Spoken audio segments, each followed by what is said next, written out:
आप सभी का फिर से स्वागत है बिहार बोर्ड क्लास 7 गणित के प्रश्नावली 10.1 में। आज के इस वीडियो लेसन में हम क्वेश्चन नंबर 6 से लेकर क्वेश्चन नंबर 11 तक के प्रश्नों को हल करेंगे। छठा प्रश्न है, यदि किसी समानुपात के प्रथम 3 पद 3, 5 तथा 12 हैं तो चौथा पद ज्ञात कीजिए। तो यहाँ पे हम मान लेते हैं, माना कि चौथा पद बराबर x। इस तरह से हमारा ये जो समानुपात होगा कैसा हो जाएगा, यहाँ पे 3:5 और ये समानुपात होगा किसके, 12:x। इस तरह से लिखना होगा। अब आगे इसको हम इस तरह से भी लिख सकते हैं, या 3/5 बराबर है 12/x के, ठीक है ना। या 3/5 बराबर है 12/x के, क्योंकि ये दोनों समानुपात में हैं तो ये दोनों ही अनुपात एक दूसरे के क्या होंगे, बराबर होंगे। या फिर हम तिर्यक गुणन अगर कर लें, 3 को x से गुना करेंगे, 3 गुना x बराबर 5 गुना 12 हो जाएगा, ठीक है।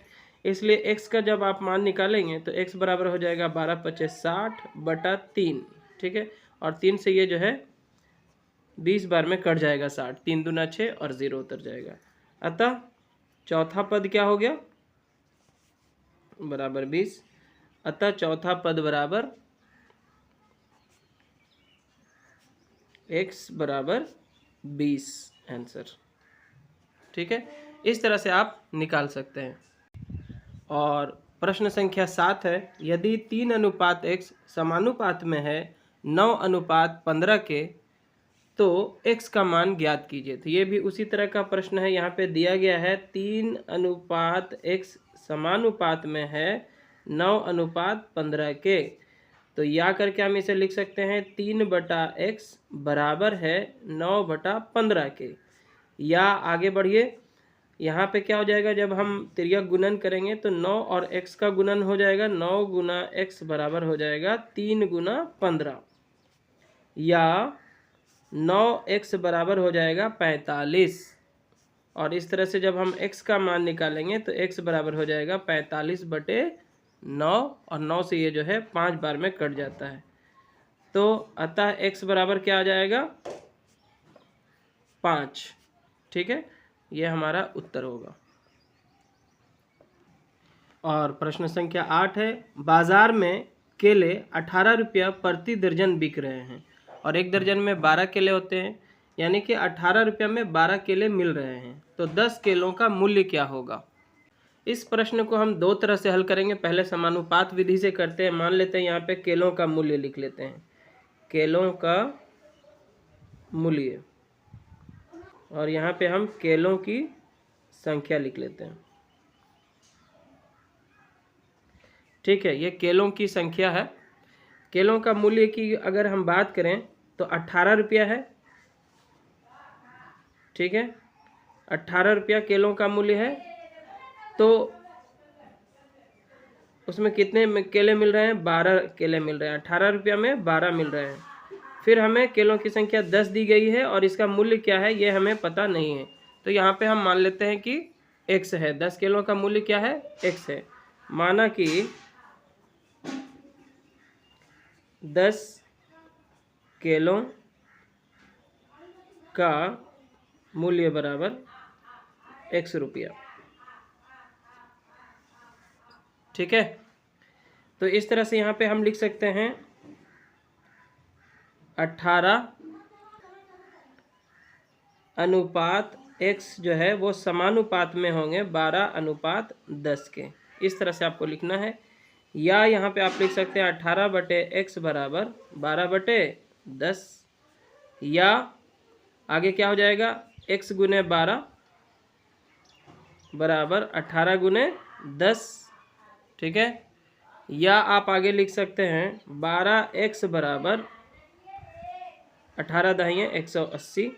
इसलिए x बराबर 180/12, और 12 से 180 कितना बार में कट जाएगा, 12 इकाई 12 और 12×5 = 60, 15 बार में। तो 15 रुपया आ जाएगा 10 किलो का मूल्य, क्योंकि 10 किलो का मूल्य हमने माना था कितना, x रुपया, तो x का मान आ चुका है 15 रुपया। इसे हम दूसरी विधि से भी बना सकते हैं जो कि एकीक नियम कहलाता है, यूनिटरी मेथड। चलिए यहाँ पे दिया 18 रुपया प्रति दर्जन बिक रहा है, मतलब 12 किलो का सेकंड मेथड है ये, सेकंड मेथड। 12 किलो का मूल्य बराबर 12 किलो का मूल्य 18 रुपया है, 18 रुपया है, ठीक है ना। तो एक केले का मूल्य कितना हो जाएगा, एक केला का मूल्य कितना हो जाएगा, 18/12 हो जाएगा, ठीक है। और इसलिए 10 किलो का मूल्य कितना हो जाएगा, इसलिए 10 किलो का मूल्य बराबर 10 किलो का मूल्य क्या हो जाएगा, 18/12 गुने 10। 6 से पहले इसको काट देते हैं, 6 दूना 12, 6 तिया 18, और 2 इकाई 2, 2 पचे 10, 3 पचे 15 रुपया। यहाँ पे भी आ जाता है ये, आप एक एक नियम से भी बना सकते हैं। तो ये दो मेथड से हमने आपको बता दिए, जो आपको अच्छे से समझ में आए वो आप बना लें। चलिए आगे बढ़ते हैं क्वेश्चन नंबर 9 में। क्वेश्चन नंबर 9 है, मिठाई बनाने में चीनी और खोए का अनुपात 3:7 रखा जाए। यानी कि जब चीनी 3 किलो लगता है तो खोया 7 किलो लगता है। तो 12 किलोग्राम चीनी की मिठाई बनाने हेतु कितने खोए की आवश्यकता होगी। इसे भी हम दो मेथड से बनाएंगे। पहला मेथड यहाँ पे हम समानुपात विधि द्वारा बनाएंगे।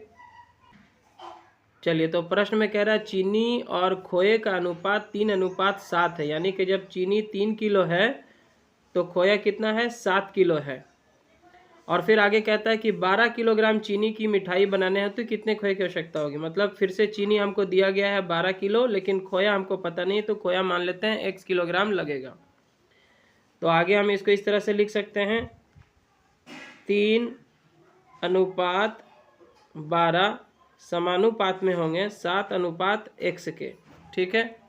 या आगे आप लिख सकते हैं 3/12 बराबर होगा 7/x के। या आगे जब तिर्यक गुणन होगा, क्रॉस मल्टीप्लिकेशन जिसको कहते हैं, तो 3 का x के साथ हो जाएगा। या x गुने 3 बराबर हो जाएगा 12 गुने 7, ठीक है। या आगे हम लिख सकते हैं 3x बराबर 12 सत्ते 84, इसलिए x बराबर हो जाएगा 84/3। और 3 से 84 कितना बार में कट जाएगा, 3 दूना 6 और 2 लेके 24, 3 8 24, 28 आ रहा है, 28 किलोग्राम लगेगा। आसानी से ये समझ में आ गया होगा आपको। दूसरी विधि हम एक एक नियम से भी बना सकते हैं, है ना। देखिए, जब चीनी 3 किलो है तो खोया कितना लग रहा है, 7 किलो लग रहा है। जब चीनी, ये सेकंड मेथड है, सेकंड मेथड आपको किसी एक मेथड से ही बना लेना है। जब चीनी 3 किलो है, किलोग्राम है, तो खोया 7 किलोग्राम है, 7 किलोग्राम है ना। चूंकि लगा दीजिएगा, चूंकि जब चीनी 3 किलोग्राम है तो खोया 7 किलोग्राम है, इसलिए जब चीनी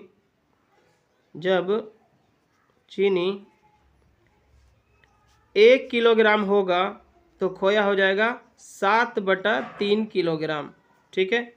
इसलिए जब चीनी 12 किलोग्राम होगा तो खोया कितना हो जाएगा, 7/3 गुने 12, 3 चौके 12 काट दीजिएगा और 7 चौके 28 किलोग्राम आ जाएगा, ठीक है। तो आप दोनों ही मेथड से यहाँ पे हल कर सकते हैं, काफ़ी आसान है। और अब हम इसका क्वेश्चन नंबर 10 हल करेंगे। और प्रश्न संख्या 10 है, एक मोटरसाइकिल 2 लीटर में 120 किलोमीटर की दूरी तय करता है। बताइए 300 किलोमीटर दूर तक जाने में कितने लीटर पेट्रोल की आवश्यकता होगी। तो इसे जब हम समानुपात विधि से हल करेंगे तो इस तरह बना सकते हैं। एक तरफ लिख देते हैं पेट्रोल लीटर में और दूसरी तरफ दूरी किलोमीटर में। तो पहला पेट्रोल कितना है, 2 लीटर है, तो उसमें कितना किलोमीटर जाता है, 120 किलोमीटर जाता है। फिर क्वेश्चन में है कि बताइए 300 किलोमीटर, मतलब 300 किलोमीटर जाने में उसको कितना पेट्रोल लगेगा। तो मान लेते हैं कि पेट्रोल x लीटर लगेगा। तो आगे हम यहाँ पे लिख सकते हैं इस तरह से हो जाएगा, 2:x जो है वो समानुपात में होंगे 120 और 300 के अनुपात के। ठीक है, आगे इसको हम लिख सकते हैं 2/x बराबर होगा 120/300 के। ठीक है, या यहाँ पे हम लिख सकते हैं तिर्यक गुणन करके 120 गुना x बराबर 2 गुने 300, है ना। या हम लिख सकते हैं 120x बराबर 300 दूना 600। ठीक है, और फिर इसलिए x बराबर हो जाएगा 600/120 और 120 से इसको काट दीजिए, 0 से 0 काट दीजिए, 12 इकाई 12 और 12 पचे 60, 5 बार में कट जाता है। तो कितना लीटर लगेगा, 5 लीटर टोटल पेट्रोल लगेगा 300 किलोमीटर की यात्रा तय करने में। इसे आप यूनिटरी मेथड से भी उसी तरह से बना सकते हैं, है ना, कि 120 किलोमीटर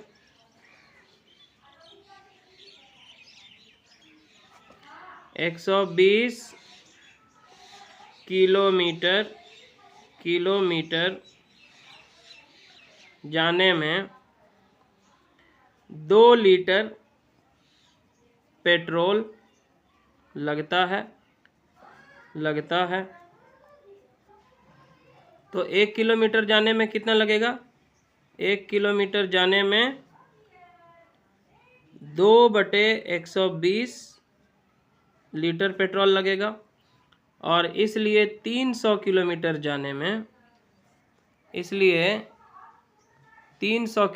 जाने में उसको कितना पेट्रोल लगेगा, 2/120 गुना 300। अब यहाँ देखिए 0 से 0 काट दीजिए, 2 इकाई 2, 2 छके 12 काट दीजिए, है ना, और फिर 6 इकाई 6 और 6 पचे 30 काट दीजिए। तो यहाँ पे भी वही आ जाता है 5 लीटर। कितना, 5 लीटर। तो दोनों तरह से आप बना सकते हैं, जो आपको बेहतर समझ में आ रहा है। मैंने आपको दोनों ही मेथड से बता दिया, एक समानुपात विधि द्वारा और एक एकिक नियम के द्वारा। और इस प्रश्नावली का अंतिम प्रश्न है प्रश्न नंबर 11। एक मकान का 4 माह का किराया 10,000 रुपये है, तो पूरे वर्ष का किराया बताइए। और एक वर्ष में कितने महीने होते हैं, 12 महीने। तो इसे भी आप दोनों मेथड से बना सकते हैं। चलिए, तो पहला है 4 माह, तो 4 माह यहाँ लिख दिए। 4 माह का किराया कितना है, 10,000 है, तो यहाँ पे 10,000 लिख दीजिए। फिर बताता है पूरे वर्ष का, यानी कि 12 महीने का किराया कितना होगा, मान लेते हैं कि x होगा।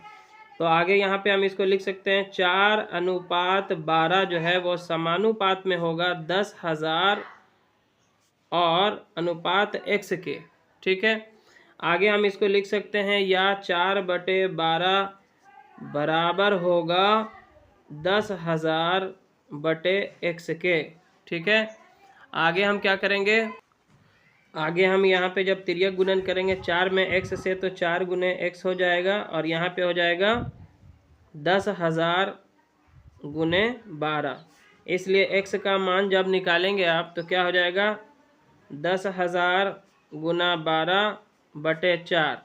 ठीक है, 4 इकाई 4, 4 तिया 12 कट गया, 10,000 में 3 से गुना कीजिए, 30,000 रुपया आ जाएगा। कितना आ जाएगा, 30,000 रुपया। ये 1 साल का किराया होगा। तो ये था आपका समानुपात विधि द्वारा। अगर आप इसे एकिक नियम द्वारा बनाएंगे तो इसे इस तरह से भी आप हल कर सकते हैं। 4 माह का किराया, 4 माह चूंकि लगा दीजिए आप, चूंकि 4 माह का किराया 10,000 रुपया है, 10,000 रुपये है। ठीक है, 10,000 रुपये है, इसलिए 1 माह का किराया कितना हो जाएगा? 10,000 बटे 4 रुपया होगा। और इसलिए 12 महीने यानी कि 1 वर्ष, 12 माह का किराया कितना होगा? किराया 10,000 बटे 4 गुने 12 होगा। तो 4 इकाई 4, 4 तिया 12 और 10,000 तिया 30,000 रुपये। तो दोनों ही मेथड से आप बना सकते हैं। और इस तरह से प्रश्नावली 10.1 के सभी प्रश्नों को यहाँ पे हमने कर लिया है हल। आई होप कि आपको ये वीडियो लेसन पसंद आया होगा। अगर आपको ये अच्छा लगा तो ज़रूर से इसे लाइक करें, शेयर करें अपने सभी दोस्तों के साथ, और चैनल पे नए हैं तो सब्सक्राइब ज़रूर करें। धन्यवाद।